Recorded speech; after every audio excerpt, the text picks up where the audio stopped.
নমস্কার বন্ধুরা, আজ আমি আবার একটা নতুন ভিডিও নিয়ে চলে এসেছি। আজকে আমি রান্না করব উচ্ছে দিয়ে আলু দিয়ে, আর এদিকে এই যে মৌরলা মাছ বেছে ধুয়ে রেখে দিয়েছি, এটাও কেটে রেখে দিয়েছি। এখন আমি এটা দিয়ে চচ্চড়ি করব।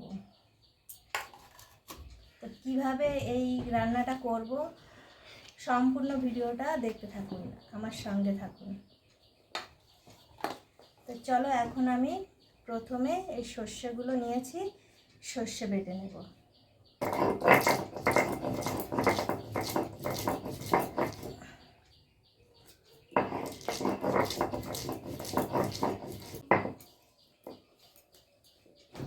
সর্ষেটা বাটা হয়ে গেছে।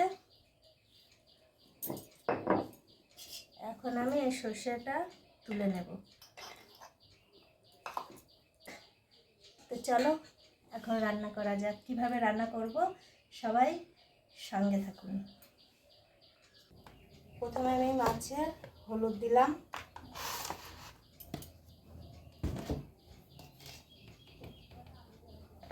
লবণ দিলাম,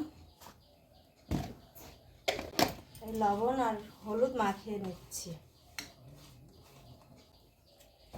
লবণ হলুদ মাখিয়ে নিলাম। এখন আমি মাছগুলো ভাজবো। কড়া গরম হয়ে গেছে, তেল দিয়ে নিচ্ছি। এখন আমি এই মাছগুলো দিয়ে দেব।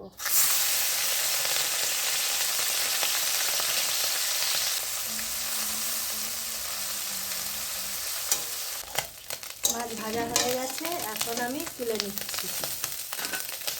তেল দিয়ে নিলাম। তারপরে এই 5 ফোড়নগুলো দিয়ে দিলাম। এই কাঁচা লঙ্কা দিয়ে দিলাম। এই পেঁয়াজ কুচিগুলো দিয়ে দিচ্ছি।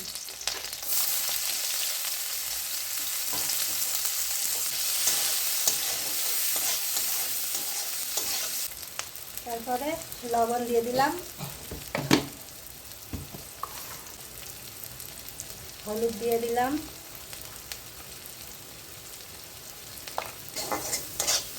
কিছুক্ষণ ভাজা ভাজা হয়ে গেলে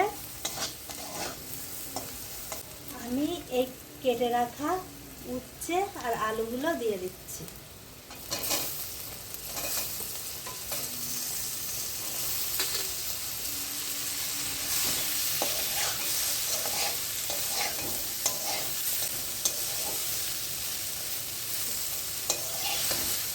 ভাজা ভাজা হয়ে গেছে, খুব সুন্দরভাবে ভাজা হয়ে গেছে লাল লাল করে। এখন আমি জল দিয়ে দেবো। এখন আমি জল দিয়ে দিচ্ছি।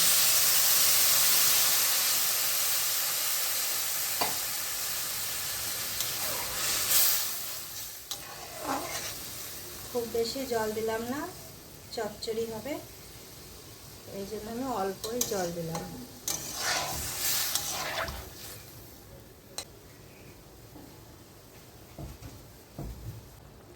দেখো বন্ধুরা, কত সুন্দরভাবে ফুটছে। এখন আমি এই সর্ষে বাটাটা দিয়ে দেব।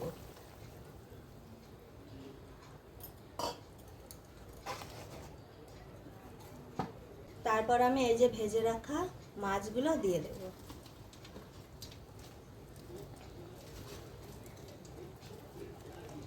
খুব সুন্দর একটি রেসিপি, গরম ভাতের সাথে খেতে খুবই সুন্দর লাগবে, খুবই অতুলনীয় স্বাদ। এখন আমি এটাকে ঢাকা দিয়ে দেব। আমার তরকারি খুব সুন্দর রেডি হয়ে গেছে। দেখো, উচ্ছে আলু চচ্চড়িটা হয়ে গেছে। কড়ার গায়ে সুন্দরভাবে একটু লেগে গেছে। এর টেস্টটা খুবই দারুণ হবে। এখন আমি এটা নামিয়ে নেব। তো এখন আমি এই চচ্চড়িটা নামিয়ে নিচ্ছি।